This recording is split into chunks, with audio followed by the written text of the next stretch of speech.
입도한 도생님들의 이야기를 들어보면 어릴 때부터 인생에 대한 의문을 가졌던 분들이 많더라고요. 네, 그렇죠. 한승엽 도생님도 마찬가지인데요.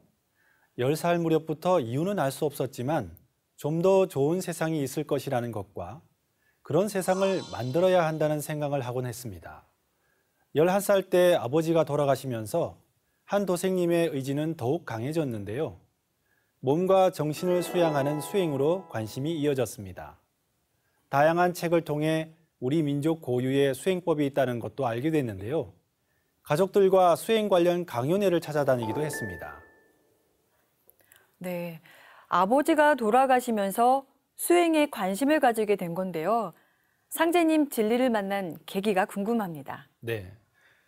한 도생님은 대학 신입생 때 같은 하숙집에 생활하던 2학년 선배 정 도생님을 통해 상제님 진리를 만났는데요. 강의가 끝나면 하숙집에서 이것이 개벽이다와 증산도 진리 등 진리 서적 내용을 전해 주었다고 합니다. 특히 한민족 9,000년 역사 이야기가 제일 마음에 와닿았는데요.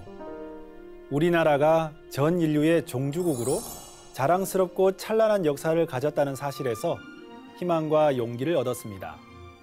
그 일을 계기로 학교 내 동아리방을 방문하면서 거의 매일 진리 공부와 태울주 정성 수행을 했는데요. 2학기 시작과 함께 입도해 신앙을 시작했다고 합니다. 인생을 살다 보면 오르막길과 내리막길을 경험하게 되는데요. 한 도생님도 순탄하지만은 않았다면서요. 네. 학업과 증산도 대학생 동아리 활동을 병행하던 성도님은 군대를 다녀온 후 또 한 번의 집안의 위기를 맞으면서 오랫동안 정신적 방황을 했는데요. 마음을 달래기 위해 독실한 불교 신앙인이었던 어머니를 따라 불교 수행을 하기도 했습니다. 하지만 마음속으로는 항상 상제님, 태모님 말씀을 떠올리면서 실천하기 위해 노력했는데요. 밥을 한 그릇만 먹어도 잊지 말고 반 그릇만 먹어도 잊지 말라는 상제님 말씀이나 회원, 보훈에 관련된 말씀들이었다고 합니다. 그러던 중 어느 수심 깊은 밤 TV 채널을 돌리던 도생님은 상생방송을 발견한 후 말할 수 없는 감회에 젖었는데요. 드디어 방송국이 생겼다는 뿌듯한 생각에 당장이라도 달려가고 싶었지만 차일피일 미루다가 5월에 청주 흥덕도장을 방문하면서 신앙의 초발심을 회복할 수 있었습니다.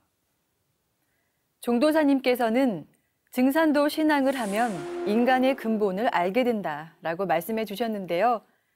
한 성도님의 사연에서 종도사님의 말씀의 참뜻을 확인할 수 있었습니다. 한승혁 도생님이 일심으로 신앙에 열매 맺는 태을랑이 되시길 기원합니다.